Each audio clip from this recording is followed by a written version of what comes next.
नमस्कार, आपके साथ मैं हूं दीपशिखा और आप देख रहे हैं खबरें अभी तक। 1 मिनट पूरी रिपोर्ट में आपका स्वागत करती हूं और बुलेटिन की शुरुआत सबसे पहले दुनिया की खबरों के साथ करेंगे और बात करेंगे मध्य एशियाई देशों की, जहां पर तूफान का कहर लगातार बरस रहा है। जी हां, और वहीं अगर बात दुबई की करें तो दुबई का आकर्षण का केंद्र यानी कि बुर्ज खलीफा भी तूफान में धुंधला हो गया। देखिए, दुनिया की सबसे ऊंची इमारत बुर्ज खलीफा रेत के तूफान में छिप गई। मध्य पूर्वी देश यूनाइटेड अरब अमीरात में भीषण रेतीला तूफान आया, जिसकी वजह से मौसम विभाग और ट्रैफिक विभाग को कई चेतावनियां भी जारी करनी पड़ी।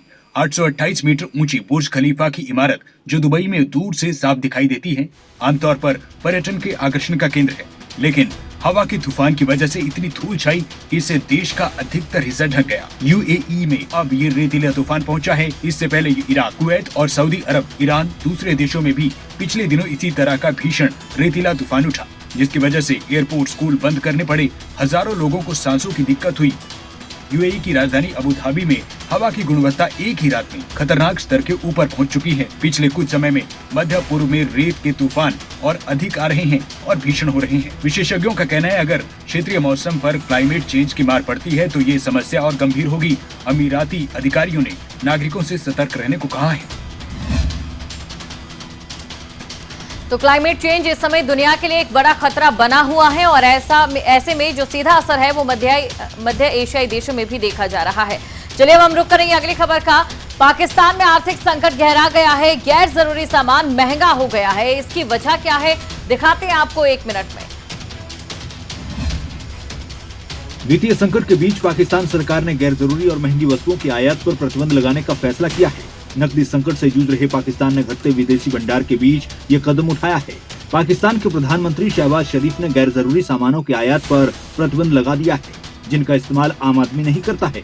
इसके लिए निर्देश भी जारी कर दिए गए हैं। डॉलर की बढ़ती कीमत पर नियंत्रण के लिए इस फैसले को अहम बताया जा रहा है। अमेरिकी डॉलर में पिछले कुछ हफ्तों के दौरान रिकॉर्ड वृद्धि हुई है और खुले बाजार में ये 200 रुपए से अधिक पर पहुंच गया है, जो वित्तीय बाजारों में व्यापारियों के बीच विश्वास की कमी का संकेत है। पाकिस्तान व्यापार परिषद के मुख्य कार्यकारी अधिकारी एहसान मलिक ने कहा कि ईंधन, भोजन, मशीनरी, रसायन, दवाओं जैसे के लिए आयात जरूरी है। अन्य घरेलू विनिर्माण और निर्यात के लिए आवश्यक सामग्री हैं, जैसे कपास और मानव निर्मित फाइबर। करीब 5% के एक छोटे हिस्से को छोड़ दें तो आयात प्रतिबंध अर्थव्यवस्था को नुकसान पहुंचाए बिना काम कर सकते हैं। मलिक ने कहा कि उस हिस्से में मोबाइल फोन और वाहन पूरी तरह से निर्मित रूप में शामिल हैं। तो पाकिस्तान में सत्ता परिवर्तन भले ही हो गया हो, लेकिन अभी भी मुश्किलात जस की तस है। रुक करेंगे हम अगली खबर का, बात करेंगे देश की। देश के अधिकतर शहरों में एलपीजी सिलेंडर का भाव 1000 रुपए के पार पहुंच गया है, लेकिन दिल्ली इसमें पीछे रह गई थी। आज घरेलू एलपीजी सिलेंडर के रेट में 3 रुपए 50 पैसे की बढ़ोतरी हुई, तो ये फासला भी मिट गया। मई में एलपीजी सिलेंडर के उपभोक्ताओं को दूसरी बार झटका लगा है। घरेलू सिलेंडर एक बार फिर महंगा हुआ है, वहीं कमर्शियल सिलेंडर के दाम भी आज बढ़ गए हैं। इस महीने दूसरी बार घरेलू सिलेंडर के दाम बढ़े हैं। पहली बार 7 मई को 50 रुपए बढ़ाए गए थे और आज भी घरेलू एलपीजी गैस सिलेंडर के दाम में वृद्धि हुई है। पेट्रोल डीजल के साथ साथ खाने पीने की चीजें महंगी होने से त्रस्त जनता एलपीजी के बढ़ते दाम से भी परेशान है। अभी बीते 7 मई को घरेलू एलपीजी सिलेंडर 50 रुपए महंगा हुआ था। इससे देश के अधिकतर शहरों में एलपीजी सिलेंडर का भाव 1000 रुपए के पार पहुंच गया था, लेकिन दिल्ली इसमें पीछे रह गई थी। आज घरेलू एलपीजी सिलेंडर के रेट में 3 रुपए 50 पैसे की बढ़ोतरी हुई, तो ये फासला मिट गया। अब पूरे देश में घरेलू एलपीजी सिलेंडर 1000 के पार है।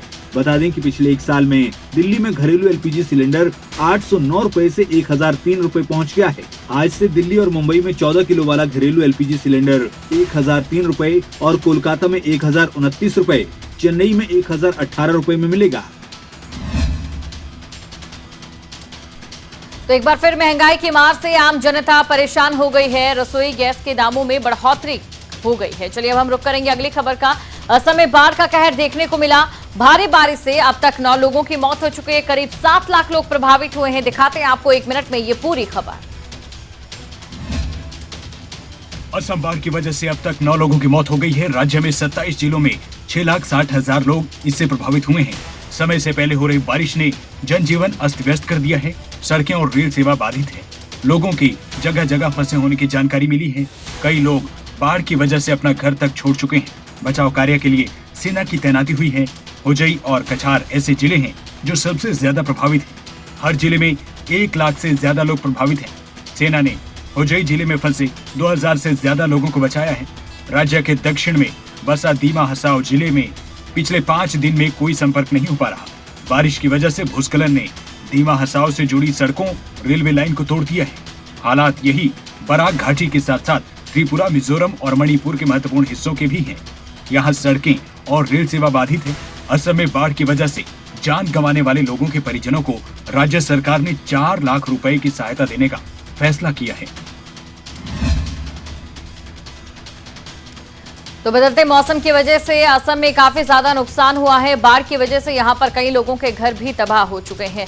रुक करेंगे अगली खबर का। सुप्रीम कोर्ट ने ज्ञानवापी मस्जिद मामले पर सुनवाई को कल तक के लिए टाल दिया है। इसके साथ साथ वाराणसी कोर्ट की सुनवाई पर भी उन्होंने रोक लगा दी है।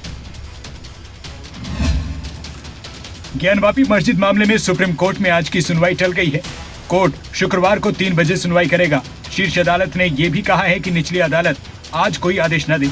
हिंदू पक्ष के वकील विष्णु जैन ने कोर्ट से इस मामले में कल सुनवाई करने की अपील की थी, जबकि यूपी के वकील तुषार मेहता ने जल्द से जल्द सुनवाई करने की गुहार लगाई थी। इस पर जस्टिस चंद्रचूड़ ने कहा है कि हम कल इस मामले को सुन सकते हैं। ज्ञानवापी केस में अब कल शाम 3 बजे सुप्रीम कोर्ट में सुनवाई होनी है।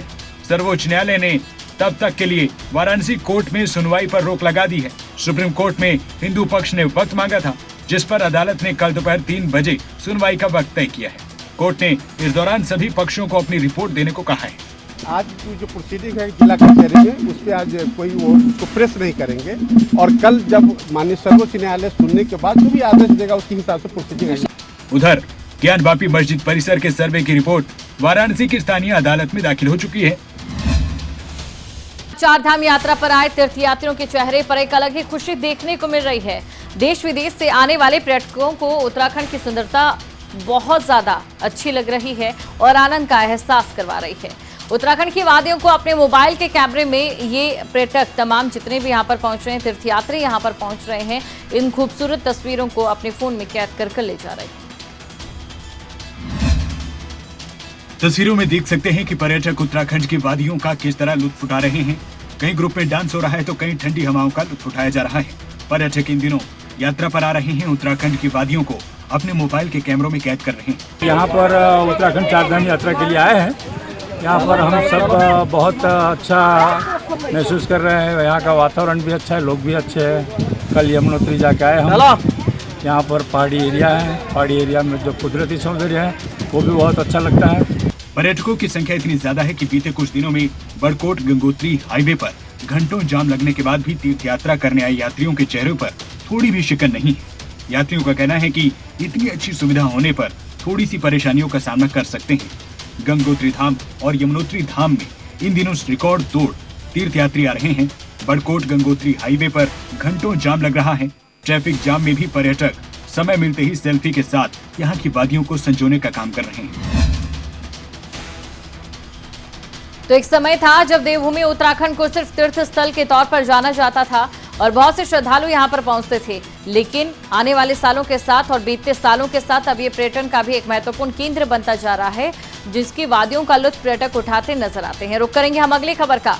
उधम सिंह नगर फिर एक बार गोलियों की गड़गड़ाहट से गूंजने लगा।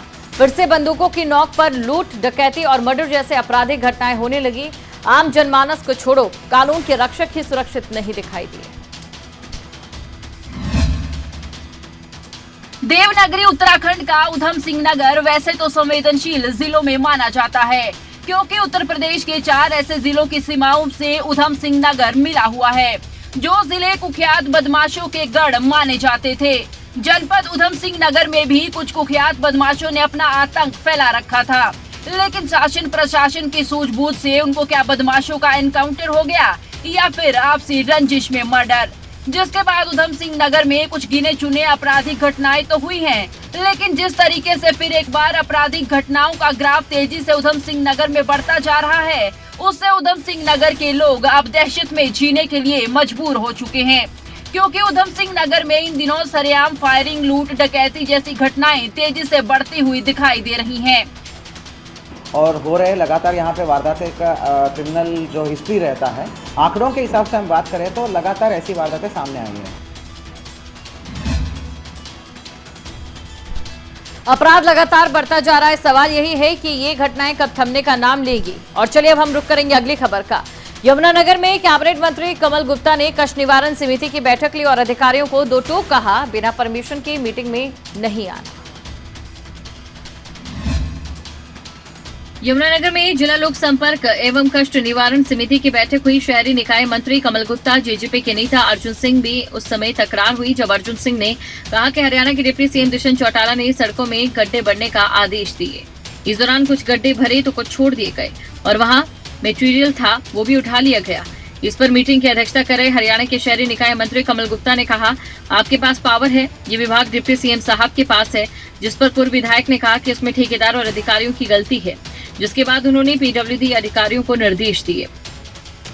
अधिकारी बिना परमिशन के नहीं आएगा, स्वयं नहीं आएगा और इसलिए अपने जूनियर अधिकारी को भेजेगा। इसमें उसकी एक्शन मानी जाएगी, उसको शो का नोटिस दिया जाएगा और सख्त से सख्त कार्रवाई। कमल गुप्ता ने कहा कि जो अधिकारी बिना अनुमति के मीटिंग में नहीं आएगा, अपने किसी जूनियर को भेजेगा, उसके खिलाफ शो कॉज नोटिस दिया जाएगा और सख्त से सख्त कार्रवाई की जाएगी। तो यहाँ पर कई मुश्किलों का समाधान भी किया गया, कई समस्याओं का निपटारा भी किया गया। वहीं दूसरी तरफ अधिकारियों को कड़े निर्देश भी दिए गए। चलिए अब बढ़ते हैं अगली खबर की ओर। हिमाचल के लाहौल स्पीति में 3 दिवसीय जनजातीय लोक नृत्य प्रतियोगिता आयोजित हुई। उत्सव के दूसरे दिन रंगारंग कार्यक्रम हुए। इस दौरान हिमाचल के जनजातीय मंत्री रामलाल मारकंडा ने कहा कि सैलानियों के लिए लाहौल स्पीति पसंदीदा जगह बनती जा रही है। लाहौल स्पीति के उपमंडल उदयपुर में पहली बार 3 दिवसीय राज्य स्तर जनजातीय लोक नृत्य प्रतियोगिता का आयोजन किया गया है।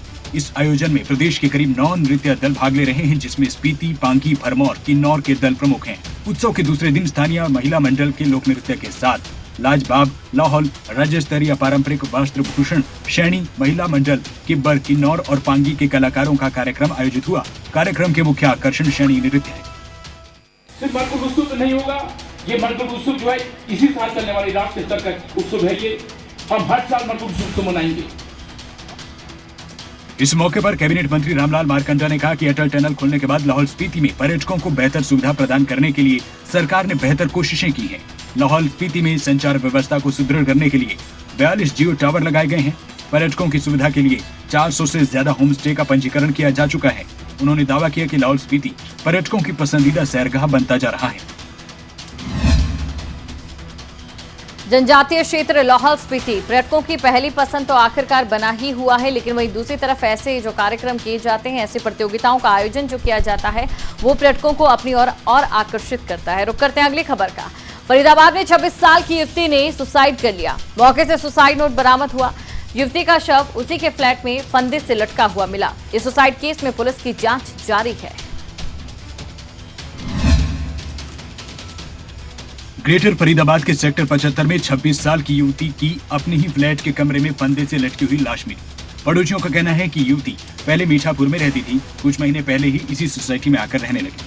पड़ोसियों के मुताबिक युवती बीते 3 महीने से अपने फ्लैट से बाहर नहीं निकली। युवती के साथ एक युवक भी रहता था। युवक जब 3 दिन बाद फ्लैट में आया तो अंदर से बदबू आ रही थी। खुद युवक ने तुरंत पुलिस को सूचना दी, मौके पर बुलाया। पुलिस ने दरवाजा तोड़कर अंदर जाकर देखा, युवती फंदे पर लटकी मिली। युवती के पास सुसाइड नोट बरामद हुआ है।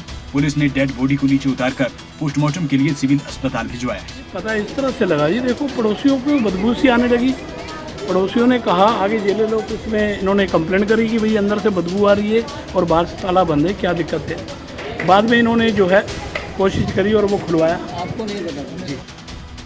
इस पूरे मामले में मृतक युवती के साथ रहने वाले युवक को पुलिस पूछताछ के लिए अपने साथ ले गई। पूरे मामले की जानकारी का पता करने के लिए पुलिस अपनी छानबीन कर रही है। बड़ा सवाल यही है कि आखिरकार युवती ने सुसाइड क्यों किया। इसको लेकर पुलिस अब गहनता से जांच की कर रही है। वहीं दूसरी तरफ जो युवक उसके साथ रहता था, उससे पूछताछ भी की जा रही है। चलिए अब हम रुक करेंगे अगली खबर का। कुंडली मानेसर पलवल एक्सप्रेसवे यानी कि केएमपी एक्सप्रेसवे पर एक दर्दनाक हादसा हो गया। हादसे में 3 मजदूरों की मौत हो गई, वहीं 11 मजदूर घायल हो गए। यह हादसा हरियाणा के बहादुरगढ़ में केएमपी एक्सप्रेसवे पर हुआ है। हरियाणा के बहादुरगढ़ में कुंडली मानेसर पलवल एक्सप्रेसवे पर भीषण हादसा हुआ। केएमपी पर असौदा टोल प्लाजा के पास एक ट्रक सो रहे मजदूरों पर चढ़ गया। 3 मजदूरों की मौके पर मौत हो गई, जबकि 11 घायल हुए। सुबह करीब 5:30 बजे ये हादसा हुआ। जानकारी के मुताबिक मजदूर केएमपी की मरम्मत में जुटे थे। देर रात तक काम करने के बाद थक कर सभी वहीं सो गए। सभी शवों को सामान्य अस्पताल के शवगृह में रखवाया गया है। हादसे की जगह पर चीख पुकार मच गई। कुल 18 लोग यहाँ सो रहे थे। इनमें 3 की मौत हो गई। घायल मजदूर अस्पताल में दाखिल हैं। मृतक और घायल सभी केएमपी पर मुरम्मत करने का काम करते रहे। काम से थकने के बाद सभी कर्मचारी सड़क किनारे सो रहे थे। पीछे से आ रहे तेज रफ्तार ट्रक ने सोते कर्मचारियों को रौंद दिया। ट्रक में माल भी लोड किया हुआ था। सो रहे कर्मचारियों पर जैसे ही ट्रक चढ़ा, पूरी तरह चपेट में यहाँ मजदूर आ गए। हादसे की जगह पर मजदूरों का रखा सामान बिखर गया। बर्तन और बासी रोटियां भी सड़क पर नजर आई। पुलिस जांच कर रही है इस पूरे मामले में। देखना होगा कब तक आरोपी चालक को गिरफ्तार किया जाता है। चलिए अब हम रुक करेंगे अगली खबर का।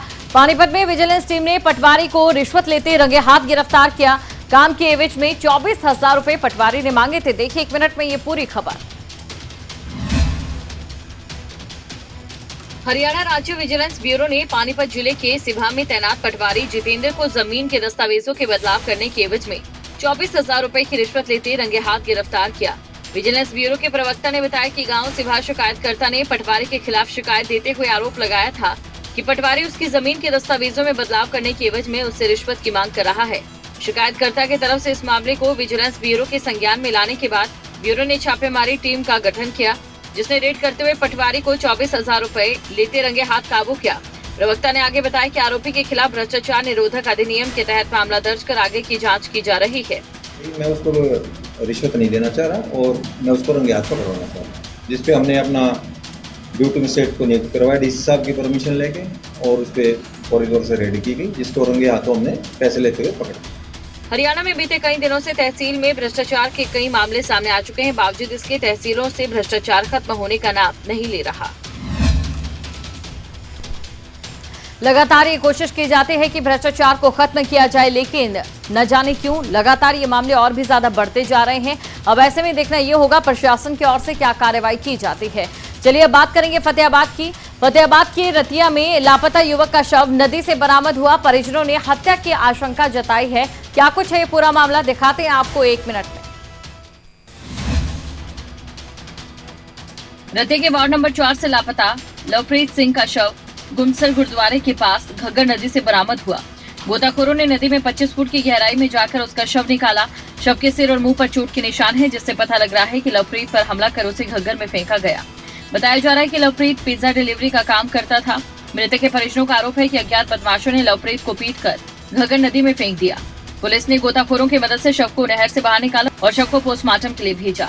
नहर है उत्थे ना लड़ाई हुई है। उस तो बाद आए ने इधर अपने खेतों च, उस मैं घर सुता पिया सीगा ते मैनू फोन कराया किसी ने कि तेरे पुलिस भर्ती बंदा मारना की कोई। मैं मोटरसाइकिल लेके भज गया। उस बाद जो मैंने देखा भी मैं गड्डी भजाण लग रही उत्तों थल्लों नाली चों, मैं मोटरसाइकिल मूहरे खड़ा था। परिजनों के बयान के आधार पर पुलिस ने मामला दर्ज कर जांच शुरू कर दी है। अब पुलिस की ओर से इस पूरे मामले में गहनता से जांच की जा रही है। देखना ये होगा जांच में क्या कुछ निकलकर सामने आता है। चलिए अब हम रुक करेंगे अगली खबर का। धर्मनगरी कुरुक्षेत्र में ब्रह्म सरोवर तट पर योग उत्सव का आयोजन हुआ। कार्यक्रम में गीता मनीषी, स्वामी ज्ञानानंद और सांसद नायब सैनी शामिल हुए। दिखाते हैं आपको 1 मिनट में ये पूरी खबर। धर्मनगरी कुरुक्षेत्र में ब्रह्म सरोवर तट पर योग उत्सव का आयोजन में गीता मनीषी, स्वामी ज्ञानानंद, सांसद नायब सैनी, योग आयोग के चेयरमैन जयदीप आर्या समेत भारतीय योग संस्थान के गणमान्य लोगों ने शिरकत की। गीता मनीषी स्वामी ज्ञानानंद ने कहा कि भागवत गीता संपूर्ण योग शास्त्र है। योग संपूर्ण जीवन प्रबंधन और यूं कहें जीवन विज्ञान है। उन्होंने कहा कि जीवन दुर्लभ है, लेकिन भौतिकवादी तरीके से जीने की वजह से विशेषताएं कम हो रही हैं। इन्हें योग के जरिए नियंत्रित किया जा सकता है। योग की उस रूप में व्याख्या कहें या योग का उस रूप में निरूपण कहें, प्रत्येक भाव के साथ प्राणायाम हो, आसन हो, यम नियम हो, सब कुछ योग के भाव के रूप में साथ। योग आयोग के चेयरमैन डॉक्टर जयदीप आर्या ने कहा कि योग से शारीरिक क्षमताएं पुष्ट होती हैं, मनोबल में वृद्धि होती है, ऊर्जा चेतना बढ़ती है। डॉक्टर जयदीप ने कहा कि योग से हमें आध्यात्मिक ऊर्जा मिलती है। योग कितना जरूरी है हमारे जीवन में, इसका संदेश धर्मनगरी कुरुक्षेत्र से दिया गया। चलिए अब बढ़ते हैं अगली खबर की ओर। पलवल के राखोता गांव में जन स्वास्थ्य विभाग की सीएम विंडो पर शिकायत करना एक पूर्व फौजी को भारी पड़ गया। दरअसल विभाग के अधिकारियों ने कार्य में बाधा डालने का केस पूर्व फौजी पर दर्ज करा दिया है। पलवल के लाखोला गांव में एक पूर्व फौजी ने सीएम विंडो पर शिकायत दर्ज करवाई, लेकिन अब उल्टा पूर्व फौजी की ही मुश्किलें बढ़ गई हैं, क्योंकि विभाग के अधिकारियों ने काम में बाधा डालने के आरोप में उसी पर केस दर्ज किया है। दरअसल लाखोता गांव में जल जीवन मिशन के तहत पीने के पानी की पाइपलाइन बिछाने का काम चल रहा था, तो गांव के कुछ लोगों ने गरीब परिवारों के घर तक पेयजल पाइपलाइन बिछाने की मांग जन स्वास्थ्य विभाग के कर्मचारियों से की। जब उनकी बात नहीं सुनी गई तो राखोता गांव निवासी पूर्व फौजी राजपाल ने विभाग की अनियमितताओं की शिकायत जिला उपायुक्त और सीएम विंडो पर 18 जनवरी 2022 को की। जब मैंने इसके बारे में जेई और ठेकेदार से बात की तो उन्होंने बोला कि ये काम हम अपनी मर्जी से करेंगे और इसके बारे में आपको जहाँ रिपोर्ट करनी है वहाँ कर दो। तो ऊपर राजनीतिक और सामाजिक दबाव बनाया जा रहा है कि आप सीएम विंडो वापस ले लो और हमें अपनी मर्जी से काम करने दो। लेकिन शिकायत पर कोई समाधान नहीं हुआ और गांव में गरीबों और दलितों के घर तक पानी नहीं पहुंचाया गया। उल्टा विभाग द्वारा शिकायतकर्ता राजपाल पर शिकायत वापस लेने का दबाव बनाया गया। तो यहाँ पर ये तमाम आरोप लगाए हैं, लेकिन आरोपों के पीछे कितनी सच्चाई है ये जांच में निकलकर सामने आएगा। तो तमाम खबरों के बारे में आपने जाना, वो भी 1 मिनट में। अब मुझे दें इजाजत और आप बने रहें खबरें अभी तक के साथ। जय हिंद।